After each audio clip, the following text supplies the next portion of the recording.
I'm going to show you right now, right here, how to get a car under MSRP. I have so many comments where people saying they only can get MSRP, they can't do it. How do you negotiate these car deals? I'm going to give you some of the tricks to the trade so you can do better with your next negotiation. If you guys don't know who I am, my name's Tommy. I've been in the car industry for most of my adult life. I've been a sales, I've been a finance manager, I've been the sales manager. I have done every position there at the dealership. Now I help people buy cars, I negotiate for them, but enough about me.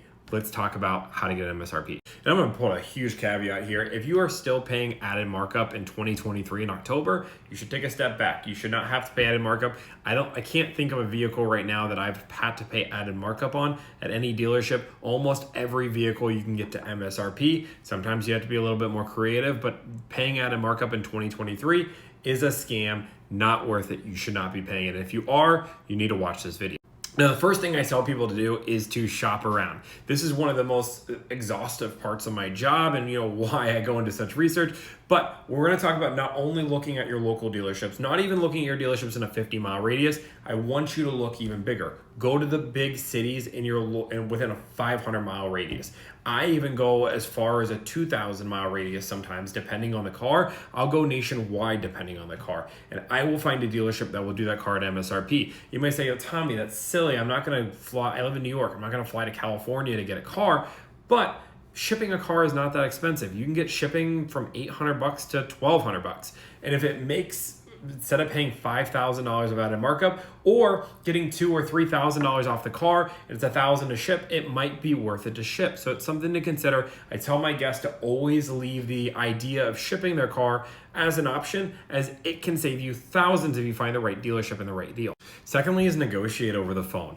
I will tell you that the only people that are saying this is a bad idea are salespeople that don't enjoy dealing with people over the phone, because over the phone, you're dealing with a whole bunch of people. It's why you first put in an internet lead and then you call in, because then you're classified as an internet customer and you're going to get better pricing. So put in an internet lead. If you watch my video, I'll show you how to do that, and then call the dealership and actually do this. If you do that, you're going to get better pricing. You're going to have the dealership negotiate, and they know that you're going to be talking to multiple dealerships. And that is the next tip, is pin dealerships against each other. Once you have the lowest price from one dealership, let another dealership know. Go back and forth. It's not that much work. It's going to go back and forth a few times. Eventually somebody's going to hit their bottom dollar. And this is the key secret that so many people forget. And this only works on certain cars, so understand that, but this is the key secret that saves my clients thousands. Once you feel like you've gotten the bottom dollar, the lowest price you can get, I want you to have both quotes, look them at, set them on your table, and then stop. Forget. Don't do anything. Wait 2 or 3 days. Really 2 days. Realistically 1 day, but 2 days is what I normally say, because one of those dealerships will normally crash and fold. It happens almost every single time. It's a beautiful thing. Now, if it's a really hot car, and I make sure this is very clear, it's a very hot car. There's a lot of them. There's only one left. Just jump on the deal. It's not worth a few $100 because you're only going to be saving a few $100 here. But I like to save my clients a few extra bucks if I can.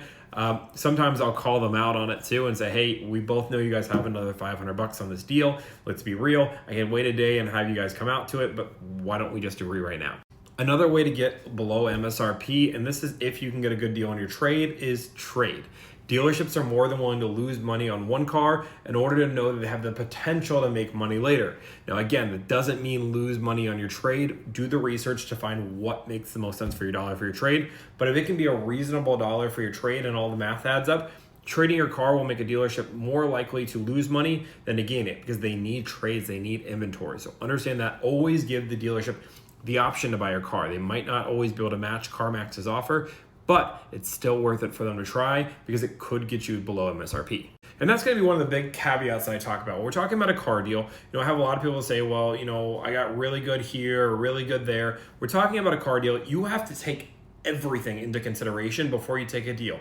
You have to take in how much you're getting for your trade, how much MSRP of the car you're getting, and what the price of the car is, what you're paying in interest, what the service bills could or could not look like. You have to put all this together, and there's many more things, and you have to calculate what kind of deal it is. There are some times where I've seen people say, well, this dealership is giving me $14,000 for the trade and CarMax is giving me $15,000, and it just makes more sense for me to go with the CarMax because it's a better deal, but you're not taking in tax credit. You're not taking in that the dealership is giving me another $500 off the price of the car to trade, so it all equals out. Tax credit's a powerful tool. When you're talking about trades, you want to know that. I also have a video on that. But I want to talk to you about how to get below MSRP. I can do another part 2. There's a lot to this. I don't want to make this a 10-minute video. If you guys want more on how to get below MSRP, please like, follow, comment, subscribe. Thanks so much. Have a great day.